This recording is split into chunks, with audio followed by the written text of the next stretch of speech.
சீரியல்களின் full எபிசோடுகளை Sun டிவியில் ஒளிபரப்பான உடனே எக்ஸ்க்ளூசிவாக சன் நெக்ஸ்டில் மட்டும் ஃப்ரீயா பாருங்கள். ஏங்க, இது செவந்தி அக்காவோட சேலை தானே? அப்படிதான் நினைக்கிறேன். ஒரு நிமிஷம் அக்கா, ஒரு நிமிஷம் இங்க வாங்களேன். என்ன பூர்ணி? அக்கா, இது உங்க சேலையில தொட்டில் கட்டியிருக்க. நான் உங்க சேலையை பிரிச்சுட்டு ஏன் சேலையில கட்டிக்கிறேனே.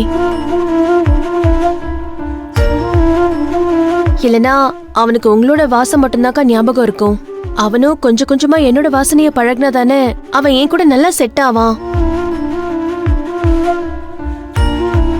இந்த சேலைய கொஞ்சம் கழட்டி தரீங்களா? நான் ஏன் சேலையவே கட்டிக்கிறேனே.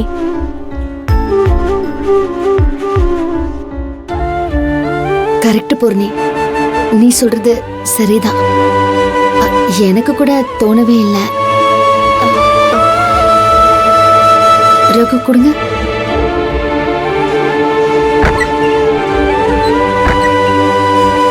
என்னங்க, இந்தாங்க கட்டுங்க.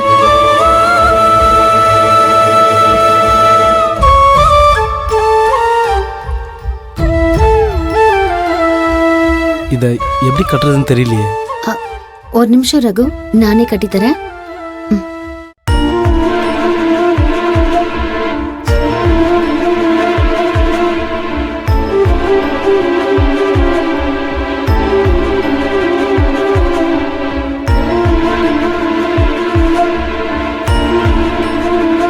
அண்ணி விடுங்க, நான் செக் பண்ணிக்கிறேன். ஒன்றும் இல்லை ரகு, கரெக்டா இருக்கான்னு எடுத்து பிடிச்சி செக் பண்ண, அவ்வளவுதான். சரி அண்ணி. மாட்டுங்க ரகு, கொடுங்க ரகு.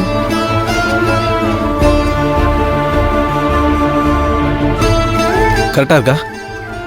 கரெக்டா இருக்கு.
என்னங்க, இது இவ்வளவு கஷ்டமா இருக்கும்னு எனக்கு தெரியலங்க.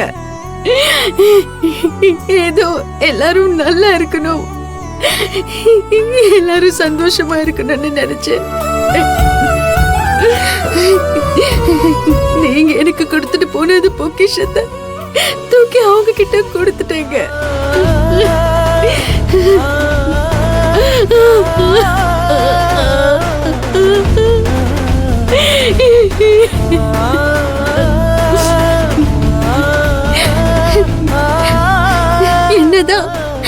என் தமிழ் இந்த வீட்டுக்குள்ளேயே இருந்தாலும் அவன் ஏன் குழந்தை இல்லையே,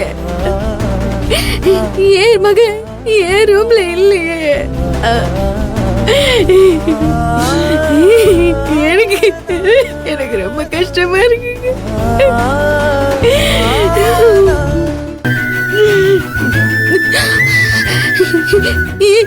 என் சிலையை கூட அவங்க வச்சுக்க கூடாதுன்னு திருப்பி கொடுத்துட்டாங்க.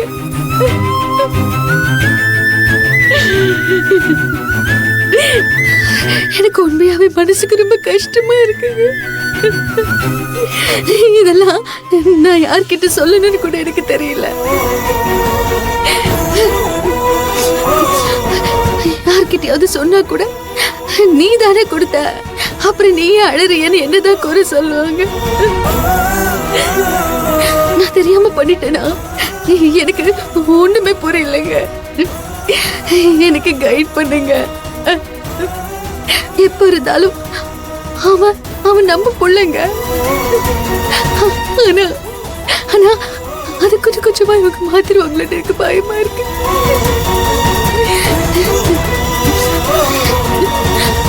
அந்த மாதிரி எல்லாம் ஏதாவது நடந்துச்சுன்னா அதை தாங்குற அளவுக்கு சக்தி இருக்குமான்னு எனக்கு தெரியலங்க.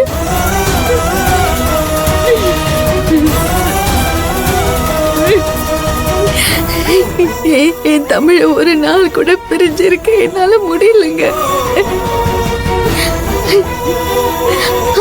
அவன் காணாம போகும்போதுதான் அவன் எனக்கு எவ்வளவு முக்கியம்னு புரிஞ்சுது. இப்போ அவன் 2வது தடவையா காணாம போன மாதிரி எனக்கு ஃபீல் ஆகுது. என்னதான் பக்கத்து ரூம்லயே இருந்தாலும் இதோட அவனை தொலைச்சிட்டேங்கிற மாதிரி உறுத்துதுங்க. நீங்க கூடவே இருங்க, எங்கேயும் போயிடாதீங்க. இதெல்லாம் சொல்லி புலம்புறதுக்கு கூட எனக்கு யாரும் இல்லைங்க. என் கூடவே இருங்க.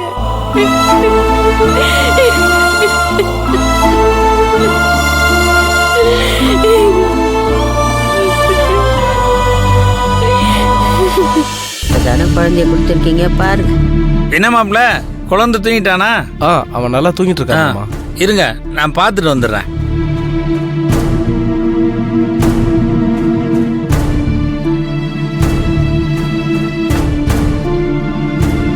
பூர்ணி, நீ என்ன நினைச்சுக்கிட்டு இருக்க உன் மனசுல?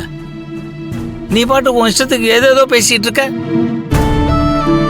அடுத்தவங்களை பத்தி கொஞ்சம் கூட யோசிக்க மாட்டேங்கிற. அப்பா, நான் என்ன பண்ணேன்? என்ன பண்ணியா? செவந்தி 10 மாசம் சுமந்து பெத்தெடுத்த குழந்தைய உங்ககிட்ட கொடுத்துருக்கா. சும்மா தூக்கி கொடுக்கல, புரியுதா?